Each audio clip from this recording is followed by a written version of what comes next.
الأهلي خرج بمكاسب بعد الفوز على الزمالك ب2-1.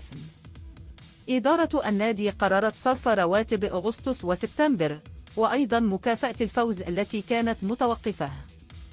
النجم حسين الشحات تألق وسجل، ولذلك أغلق ملف رحيله إلى ليبيا بشكل نهائي. أما على صعيد الجهاز الفني فقد ارتفعت أسهم عماد النحاس بعد نجاحه في القمة، لكن الإدارة ما زالت تدرس خيار التعاقد مع مدرب أجنبي، ويعتبر الدنماركي جيز ثوروب من أبرز المرشحين. الخطيب يترشح رسميا في الانتخابات القادمة. في الزمالك الأوضاع أصعب بعد الخسارة. المدرب فيريرا يتعرض لانتقادات حادة من الإعلام، وهناك حديث عن توتر داخل غرفة الملابس بين الجهاز الفني واللاعبين.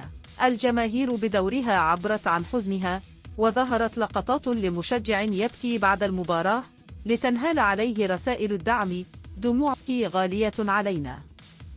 إدارة الزمالك الآن أمام تحد كبير: كيف تعيد الثقة للفريق وتستعد للمباريات القادمة؟